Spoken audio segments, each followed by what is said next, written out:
Lunch with Louie, live from Bar Louie, 1 to 3 p.m. And now joining me, Thunderbolts forward John Scorcia. And John, for the first couple of weeks at the Good Samaritan Home post-game show, you were always there for the interviews. I haven't talked to you since. It's like we hardly know each other anymore. How you doing? I'm doing all right. Everything's going okay. How you guys doing? We're doing all right.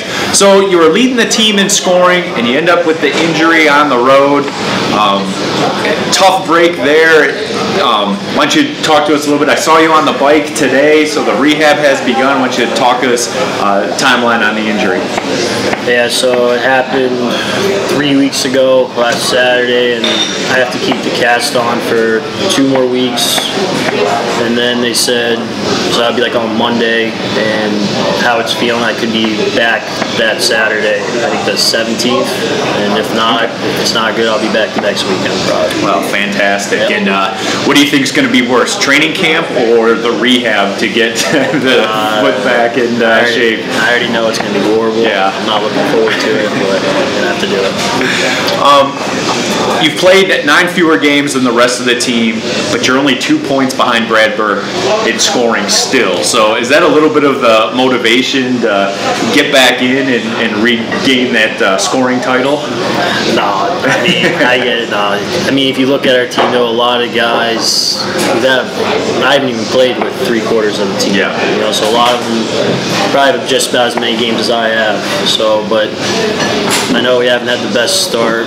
Guys, scoring hasn't been there much, but I think the new guys coming in and everything, I think it should be turned around soon. Hopefully, I can help and we can get it going. So, according to HockeyDB.com, you're from Florida, but you played a lot of hockey in Michigan. Why don't you talk us through how you ended up playing some hockey in Michigan? So when I was about 16, I think, junior year of high school, I had a coach down there who got offered a job for a midget major team, and he brought up I think 12, 15 of us. We all moved up there. It was pretty crazy. We all, in high school, we all lived in our own house, and we went to high school up there and played midget hockey against all those teams up there. And played there for 2 years, and I played for a team called Bell Tire up there. And then I was drafted into the North American Hockey League, NA, and then played there in Detroit for 2 years in Motor City.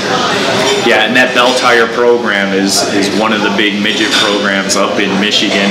I'm born and raised in Michigan, so you've got Little Caesars, you got CompuWare, and you got Bell Tire, and those three are always kind of battling for it. I think Honey Bait is another one too, so a real solid core. Talk to us a little bit about your NHL experience.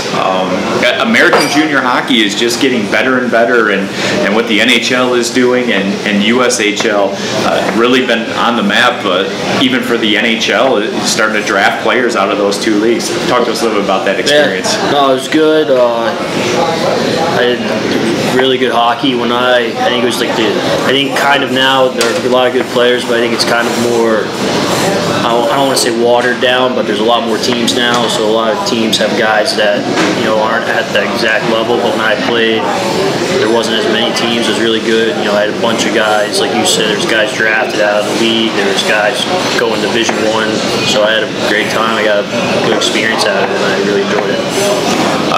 Noticed a couple of names looking through the rosters. One of my favorites, Cody White, has played with the Wheeling Nailers, and I've got to broadcast some of their games in the postseason the last couple of years, and he's a fantastic hockey player, as well as Dustin Hoffner, who is a great guy that played for the Icemen a few years back as well, played defense. Talk a little bit about those guys. I was fortunate enough to play on the line with Wido for a little bit, and like you said, he was a little smaller when I was playing with him in college. He grew a little bit, and I remember I think it was his junior year. He was up for the Hobie Baker, out of a small school, so it was really cool. And then I guess, he played his first year in playoffs. I know he did really well, and I talked to him here and there. He's really good. And Hoffner's another guy. I think he played here for a little bit. I don't think he really tried to pursue pro hockey that much. But he's another great guy. I liked him a lot. I knew him for a couple years too. I still talk to him here and there. So both of them really good guys. Growing up, favorite team? Were you Florida Panthers, Tampa Bay? Did you move up? Are you a Red Wing fan because of moving up to Michigan? And who are you rooting for now? No, I went to a lot of Wing stuff. I went to a lot of games and practices, so I liked them. But I'd say I still like the Lightning. Still my team. So. Favorite player growing up? Datsyuk. Datsyuk? Yeah, I got to watch him a lot. So it's cool. Now help me with the pronunciation. University you went to? Salve Regina. Salve Regina in Rhode Island. Talk a little bit about the campus there. So you've gone from Florida to Detroit, and now you're moving farther north and east up the coast in your hockey career. Talk to us a little bit about the campus there. It's actually very nice in Newport, Rhode Island. So I never heard about it till I was there, but I guess it's a real big summer vacations place. It's a little different in the winter, it's not much going on, it's just the college students there, but in the summer it's a completely different world.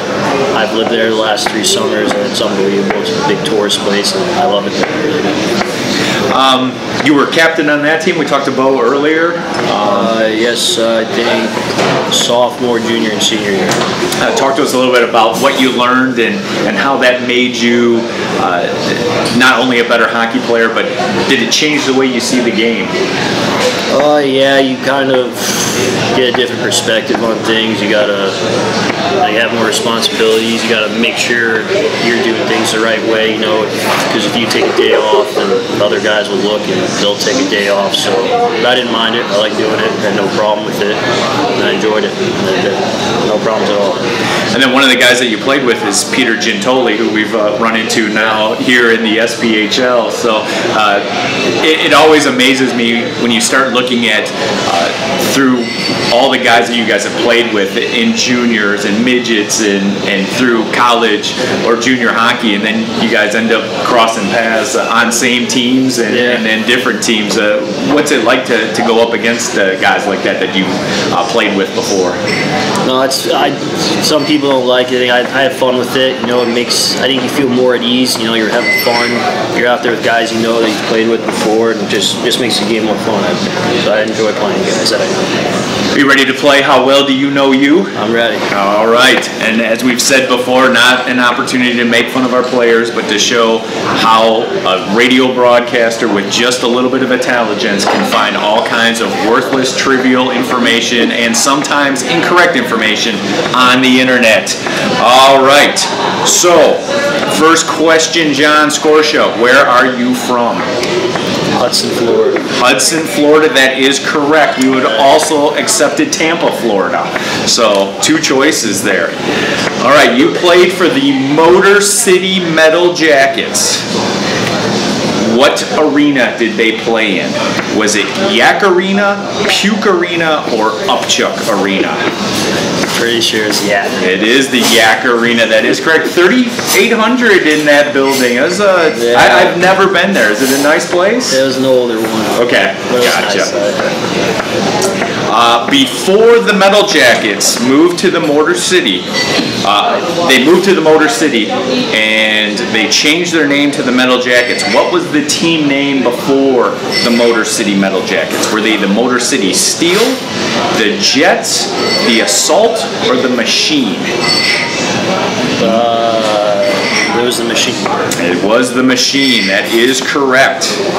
In 2009-2010, your first year with Motor City, did you have less than 100 penalty minutes or more than 100 penalty minutes?